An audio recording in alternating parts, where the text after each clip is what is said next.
Hola chicos, buenas tardes. Bueno, espero que se encuentren súper bien. Bueno, yo le había prometido que iba a hacer un video sobre el análisis de bienestar. Entonces, bueno, ahora le vamos a hacer un análisis, vamos a hacer un marco teórico de dónde vamos a partir y así vamos a ir desglosando y analizando de a poco esta materia. Entonces, primero el análisis de bienestar tiene tres formas de representarse. ¿Ya? El más conocido, y el que ustedes conocen, es el excedente del consumidor. También existen dos formas de poder analizar el bienestar de un consumidor, y es con la variación compensatoria y variación equivalente. Pero ahora, ¿qué quiere decir bienestar? ¿A qué se refiere esto? El bienestar son todas las posibilidades de consumo que posee un consumidor, para que la redundancia. Por ejemplo, cuando ustedes se calculaban el excedente del consumidor de una demanda, tanto que puede ser individual como de un mercado, es decir, de varios consumidores o uno solo, teníamos esta representación, ¿cierto? Una demanda, teníamos el precio, la cantidad, y entonces el excedente del consumidor estaba dado ¿por qué? Por toda el área que va a estar sobre el punto de equilibrio y bajo la demanda, ¿ya? Es decir, toda esta área. ¿Y a qué se refiere? Ese sería el bienestar del consumidor. ¿Y a qué se refiere? Que cualquier consumidor puede comprar dentro de esta área. Todos los puntos que están dentro de esta área son posibles de adquirir. ¿Ya? Tengan en cuenta que la demanda que nos va a señalar el máximo que se va a comprar, ya el óptimo. Siempre la demanda va a estar delimitada con el óptimo, ¿ya? Si ustedes se sitúan dentro del borde es porque está haciendo un equilibrio eficiente, ¿ya? Entre más eficiente es el mercado, mayor son los beneficios de los consumidores, ¿ya? Pero esto no quiere decir que puedan existir puntos dentro de la demanda. Van a ser ineficientes, pero existentes, ¿ya? Por ejemplo, una persona puede consumir, supongamos que este precio es 10, ¿ya? Y esto es 5, ¿ya? Se compran, en el equilibrio sería comprar 5 unidades y el precio de cada unidad sería en promedio de 10 pesos, ¿ya? Entonces supongamos, una persona puede comprar uno a un precio de 12, por ejemplo. ¿Es factible? Sí, pero no es eficiente, ya que el precio por cada uno, si se producen 5 y se compran 5, el precio eficiente sería 10. Pero si esta persona quiere comprar uno a un precio de 12, es posible, ¿ya? No es eficiente, que es distinto, pero sí posible. Entonces, todas las combinaciones de puntos existentes son posibles, pero no eficientes. Entonces, el bienestar es todas las posibilidades de consumo que tiene una persona, ¿ya?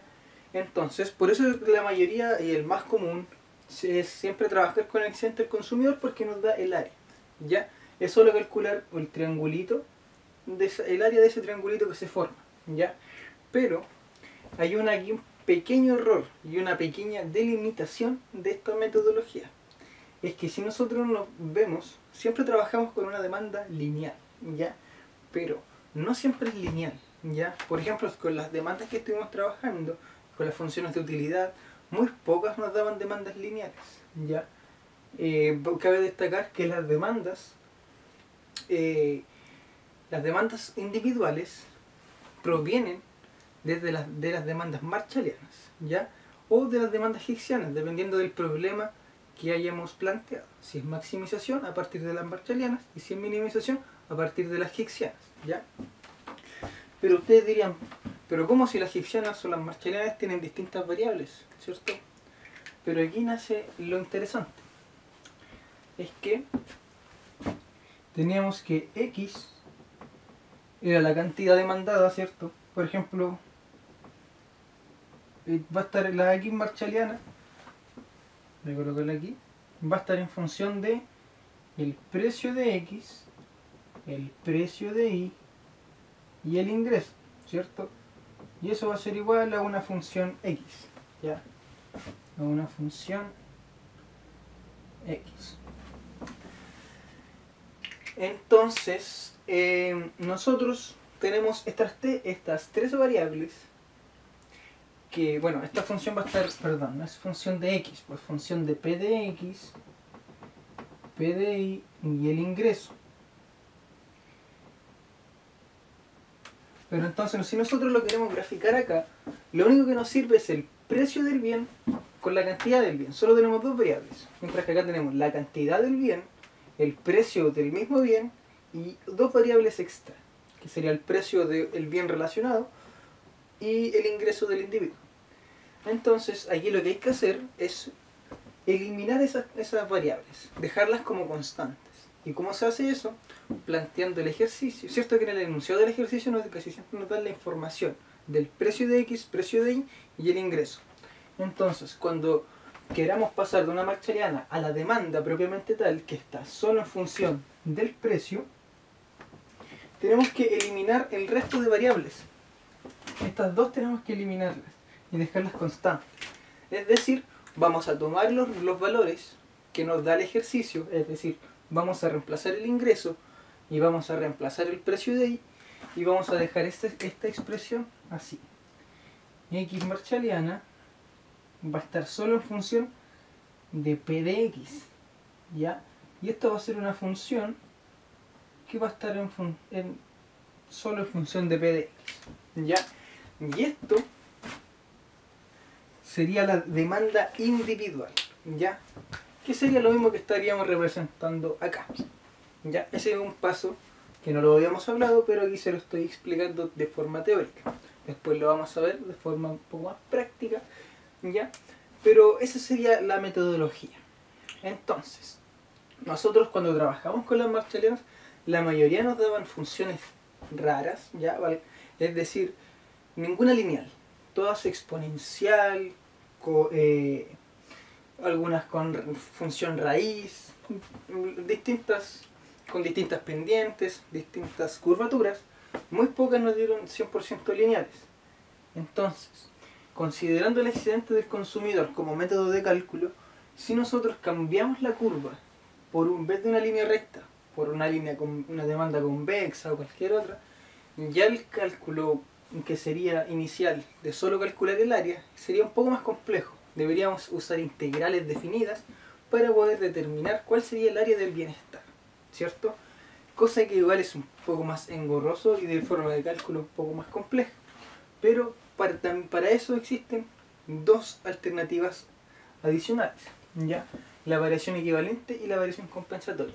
Estas más que analizar el área del bienestar, analizan variaciones, ¿ya? Por ejemplo, si nosotros nos dicen que el precio cambió de P0, aquí arriba voy a colocar un P1, es decir, si el precio aumentó,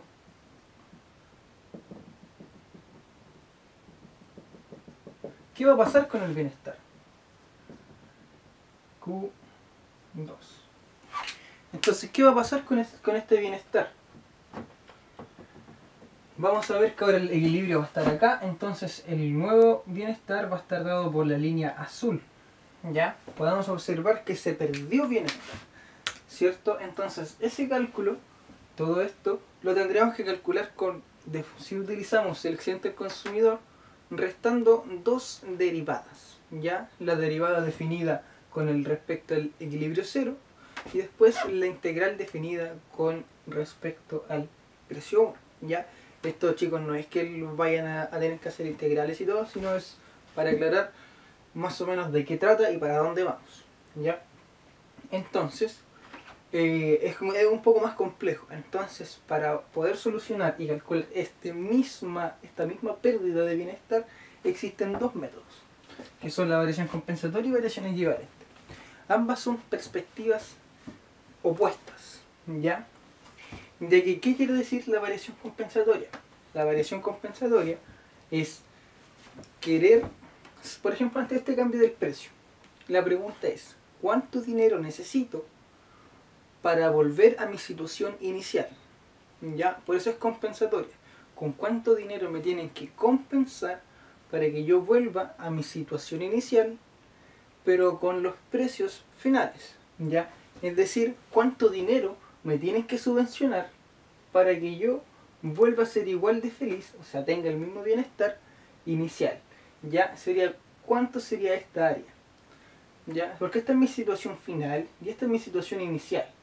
Entonces la pregunta de la variación compensatoria es ¿cuánto dinero me tienen que dar para que yo vuelva a ser igual de feliz? O sea, vuelva a tener esta área. ¿Ya? Vamos a aplicarlo con un gráfico acorde. Esto es solamente para decir por qué.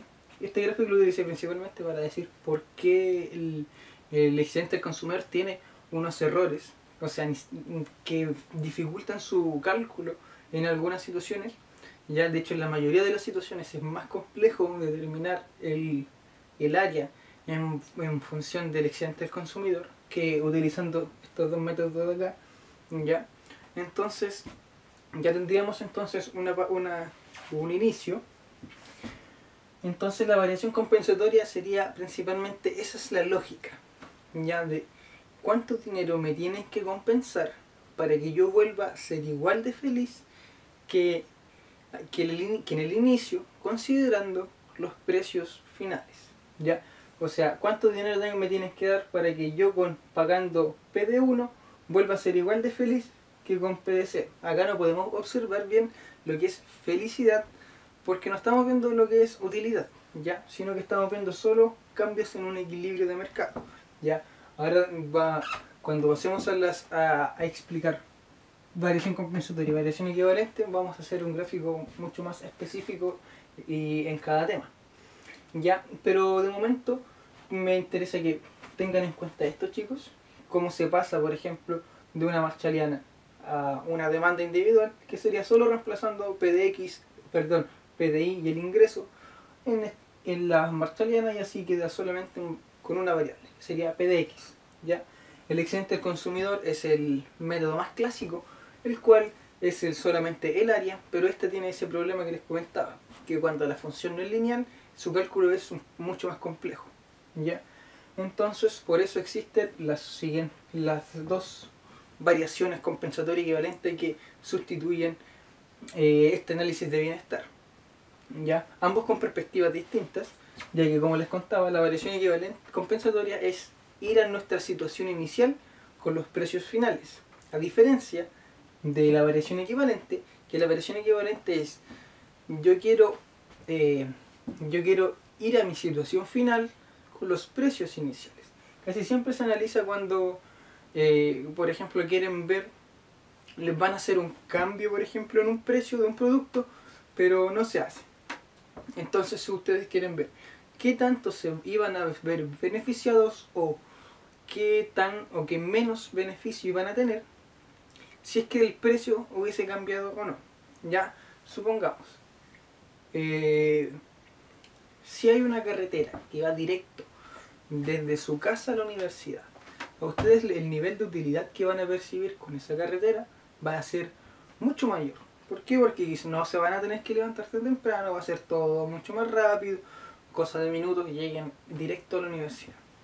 Pero supongamos que por un motivo X, esta carretera no fue viable y no se construyó. Ustedes quedaron con la ilusión de que iban a ser más felices, de que iban a tener esa carretera, que le iba a prestar quizás muchos beneficios, pero nunca se hizo, ¿ya? Entonces, la pregunta sería en este caso, ¿cuánto dinero me tienen que compensar o cuánto dinero me tienen que dar para que yo sea igual de feliz que si se hubiese realizado la carretera? ¿Ya? Aquí en este sentido le van a retribuir toda esa felicidad que no tuvieron, que no pudieron alcanzar porque no se construyó, se lo tienen que dar en dinero, ya que si ustedes tienen más dinero, ustedes su nivel de felicidad o nivel de utilidad va a ser mayor porque ustedes van a poder alcanzar un nivel de utilidad más alto, ¿ya? Entonces, en eso se basa la variación equivalente, en cuando algo no sucede, con cuánto me tienen que compensar para que yo sea, con cuánto me tienen que retribuir para que yo sea igual de feliz que como si se hubiese realizado dicho proyecto. ¿Ya? Entonces, bueno, esa fue como la descripción conceptual de cada una de las variaciones y análisis de bienestar Entonces, bueno, ahora chicos voy a borrar y vamos a comenzar con lo que es variación compensatoria. Vamos a ver sus métodos de cálculo y además un gráfico explicando sus movimientos.